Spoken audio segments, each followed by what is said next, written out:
레위기 24장은 성소의 등불과 진설병에 대한 규례와 여호와 하나님의 이름을 저주한 사건과 배상 문제를 다룹니다. 오늘 본문 앞부분에서 하나님은 모세에게 감람을 찧어낸 순결한 기름을 가져와 등잔불을 계속 켜두라고 명령하십니다. 이때 아론은 회막안 증거계 휘장 밖에서 저녁부터 아침까지 항상 등잔불을 정리하여야 한다고 말씀하십니다. 이것이 대대로 지킬 영원한 규례라고 알려주십니다. 이와 함께 고운 가루를 가져다가 떡 12개를 굽도록 하십니다. 떡의 각 덩이를 만들 양으로는 10분의 2 에바라고 말씀하십니다. 이렇게 만든 12개의 떡을 순결한 상 위에 두 줄로 한 줄에 6개씩 진설하라고 명령하십니다. 이때 정결한 유향을 그 각 줄 위에 두어 기념물로 여호와께 화제를 삼으라고도 알려주십니다. 하나님은 안식일마다 이 떡을 여호와 앞에 항상 진설하라고 하시면서 오히려 이것이 이스라엘 자손을 위한 것이고 영원한 언약이라고 말씀하십니다. 그리고 무엇보다 이 떡은 아론과 그의 자손이 거룩한 곳에서 먹으라고 하시면서 이것 또한 영원한 규례라고 선포하십니다.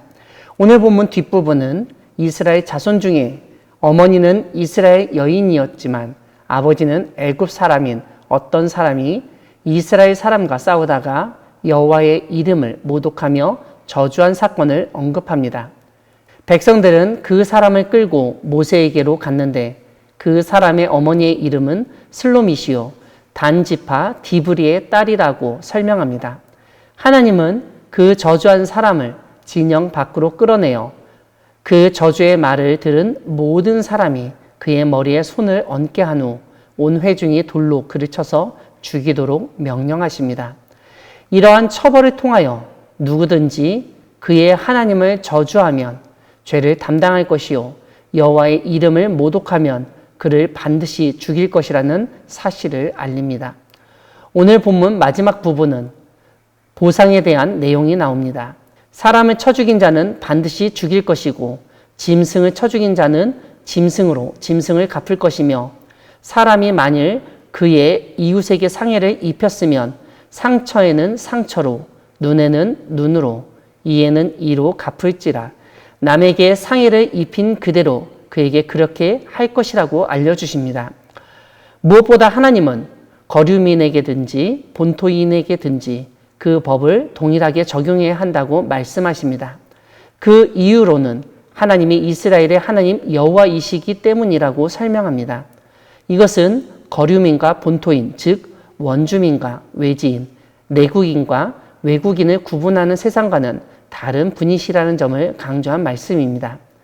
사랑하는 광야교회 성도 여러분, 하나님은 거룩하신 하나님의 이름을 망령되이 일컫는 것을 용납하지 않으시는 분이십니다. 오늘 본문 뒷부분에서는 감히 하나님의 이름을 모독하고 저주한 사람의 이야기를 알려줍니다. 모세와 이스라엘 백성은 그 사람을 가두고 하나님의 판결을 기다렸습니다. 하나님의 판결은 돌로 쳐 죽이는 사형이었습니다. 사실 이스라엘 백성이 하나님의 이름을 언급하는 것은 무척이나 조심스러운 일이었습니다. 고대 이스라엘에서는 하나님의 이름을 부르는 것이 금기였습니다. 이러한 금기가 전통으로 자리 잡아 히브리어 성경에서 하나님의 이름을 알려주신 신명 사문자를 한글 성경에서 번역한 여호와가 아닌 아도나이라고 읽었습니다. 아도나이는 나의 주님이라는 뜻입니다. 이외에 그 이름이라는 뜻의 히브리어 하셴을 사용하기도 했습니다. 아무튼 유대인들에게는 하나님의 이름을 부르는 것을 조심스러워하며 꺼려했던 전통이 있었습니다.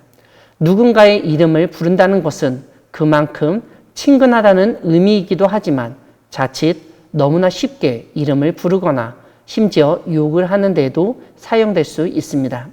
영어를 보면 빌어먹을, 형편없는, 저주하다를 뜻하는 단어에 신을 뜻하는 갓을 붙여 제기랄이라는 의미로 사용하는 경우가 있습니다. 유대인의 전통에서는 생각하지도 못할 일입니다. 동방예의지국이라고 불렸던 우리나라에서는 부모님이나 어른의 이름을 함부로 부르지 않고 이름 뒤에 자를 붙여 칭하곤 했습니다.